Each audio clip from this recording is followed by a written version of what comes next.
What is the biggest lesson you have learned this year? How have you built your self-esteem? What advice would you give your 19-year-old self? How to leave a relationship that isn't serving you anymore when there's still so much love? What advice would you give to someone who struggles with motivation? Hi guys, I got my matcha. I also got my matcha cookies. I asked you guys on Instagram what kind of videos you wanted to see from me, and a lot of you guys said like a chatty Q&A, and some of you guys said baking video, which is interesting because I'm not like a baker whatsoever. These cookies are fucking proof. I decided from experience that I'm not good at doing the cooking and the conversation part together. I also mentioned in my last vlog, if you guys watched, that I'm trying to get better at like doing one thing at a time, which sounds so like, yeah, duh. But it's just been really shocking recently to kind of realize how much I struggle to just focus on one thing. So we focused on the cookies, and now we're focusing on this, and now we get to eat the cookies. They do be just clumps, but let's try. The flavors are really good. Texture, like, it's clumpy. I guess to start off with, I got a lot of questions of how are you genuinely, how are you really? A side note, I'm trying to get better at when people ask me how I am, not just say good, but like actually tune into like, oh, how am I going, and answer truthfully. I feel like I'm the best I've been in a long time in many ways. This year has been a lot. I feel like I did a lot of growth, healing. Sounds so cheesy and Byron Bay girl of me, but yeah, there was a lot of work that needed to be done. I'm really happy. I'm in love. I have so many incredible people in my life. I feel like 24 has been a lot, but there was also a lot of like groundwork that I feel like I did before that. Like, I really felt like I had a support network this year, and just felt like there was a lot of things that I used to struggle with that thankfully I had going into this year, because if I didn't, I don't know what state I'd be in now. What is the biggest lesson you have learned this year? I think one of the biggest things I learned this year was like how much exists in the gray zone. I think when you're younger, you can see things a lot more simply, and I think a lot of the world still very much pushes like the black and white narrative. Through so many different experiences this year, it just like really came apparent that there is just a huge gray area, and often the truth sits in that. And like, I think as people, we can so easily create narratives of good and bad, black and white, and I think a big part of maturing for me this year was being like, fuck, life is so great. There are so many truths and perspectives and layers to one experience. Even in relationships and friendships and like just day to day, it's like so much of the time I feel like we can get so closed-minded and be like, this is the truth. But then it's like, oh, but maybe this person experienced a different truth, and that doesn't say that your truth isn't right. It just is like, both exist. It's also never very comfortable sitting in the gray, because it often feels quite isolating, because you can't just belong to the black or the white.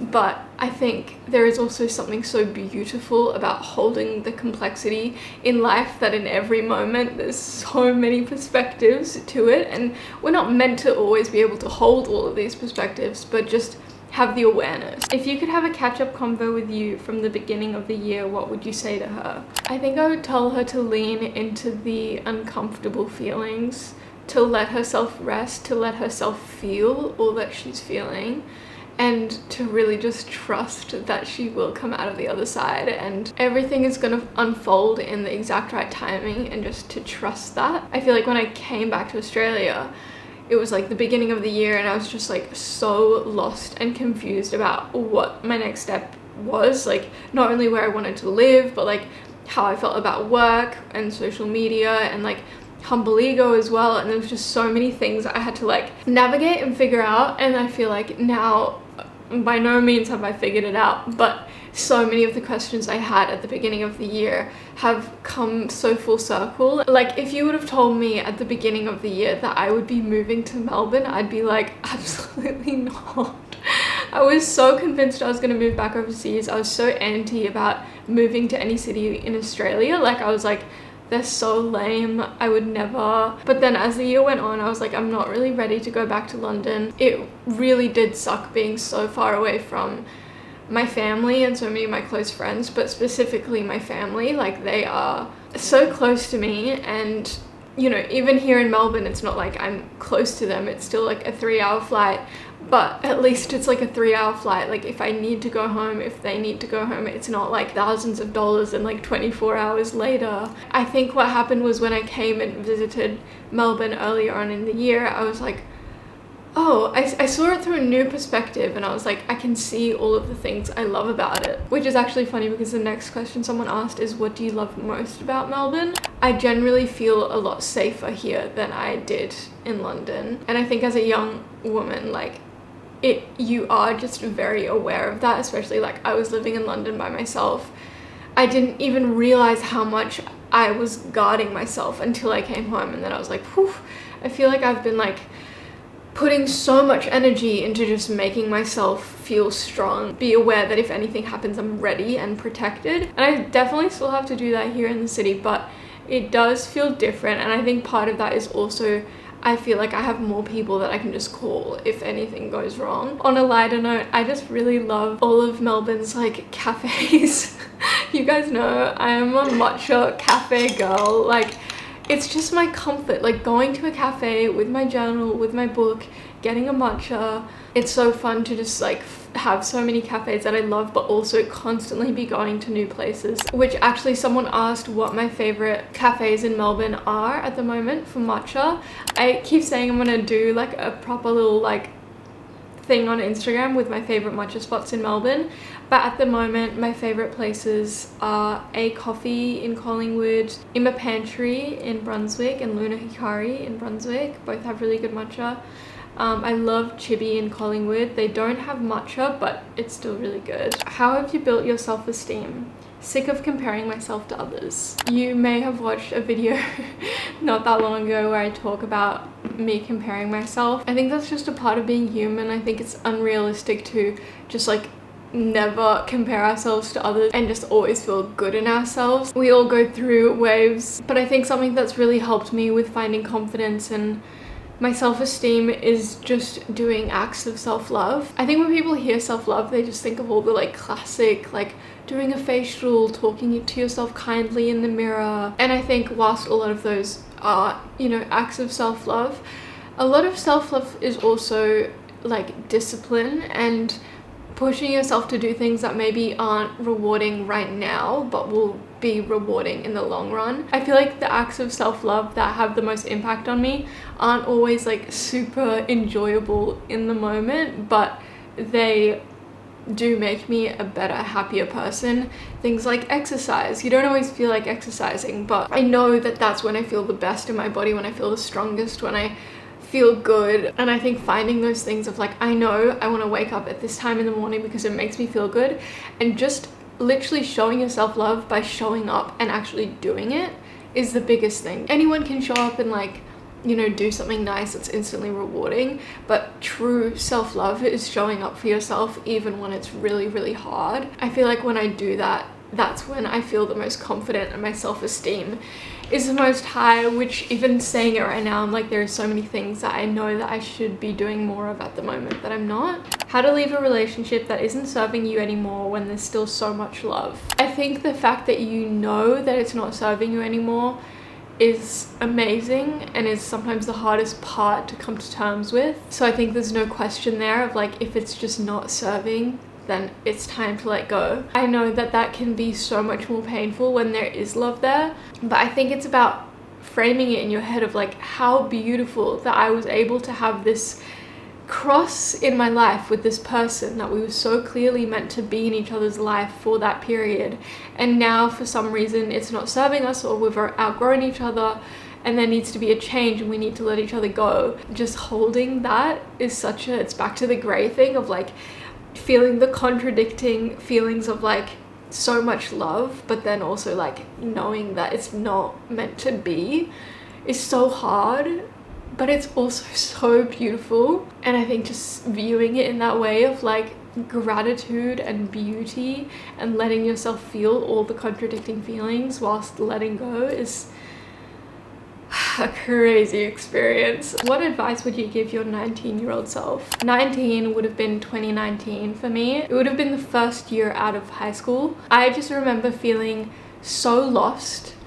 and I was such a baby. Like, I'd literally just come out of high school, but I just had this immense pressure on myself that I had to figure it all out and know what I was doing. I think the overwhelming thing I felt was like frustration and like disappointment of like where I was at. And I think also coming out of year 12 where I was really burnt out, and I think I'd spent so much time just focusing on everything I needed to do, I didn't really leave room for much balance and like doing things just for the sake of having fun.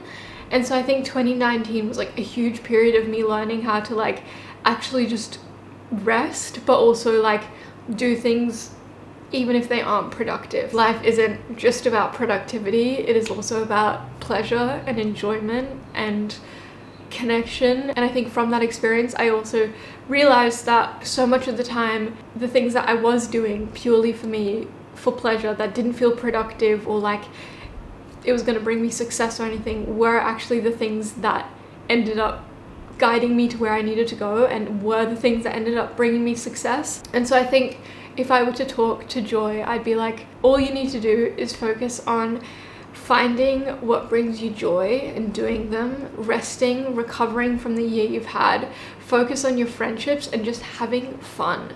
Like, just have fun. And I think that's something that I'm trying to learn for the rest of my life as well. The times where I follow just like what brings me pleasure and what like makes me happy and what excites me, it always ends up leading to the most success. What advice would you give to someone who struggles with motivation? I've been having a week where every morning I wake up and I'm like, I have no motivation to do work. So the advice I give myself that I will share with you, take it or leave it if it's helpful, is first of all, we often get overwhelmed by like these big goals and things we have to do, and I think breaking it down into little steps is really helpful. When you don't have motivation, it's like, okay, I'm not going to clean the entire apartment, I'm just going to clean this bench top, and just break it down for yourself. And I find that with motivation, it builds as you do. So much of the time we're like waiting for like motivation to like give us the energy to do stuff,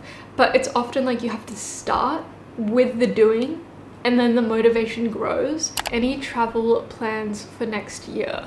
Next year feels like a one big question mark. I have a lot of maybes, but at the moment I'm hoping that I will be going back to Japan and also Europe over summer. I would really love to go to New Zealand again at some point, if that happens. There's part of me that really does want to go to New York. I was like really planning to go this year, but again, it just like didn't happen, and I just trust with those things that they happen at the right time. It's been so nice to catch up, genuinely. Thank you for being here. I feel like I've had so many moments recently from like messages from you guys and meeting you guys in person that I'm realizing like we have literally grown up together, and I just feel so lucky for this like weird parasocial friendship we have. If you've watched till this point, comment a little chocolate chip cookie emoji, because I used to do this all the time and I never do it anymore. But from my perspective, there's something so nice about just knowing that there is some people that care enough to watch a whole video through. I'm really gonna try to do like a journaling video soon for the new year, for resetting, reflecting. Some of your questions were like already such great prompts. Maybe I'll include. Thanks for being here, and if you want to try and make these cookies, the recipes down below. I love you guys with all my heart. Mwah.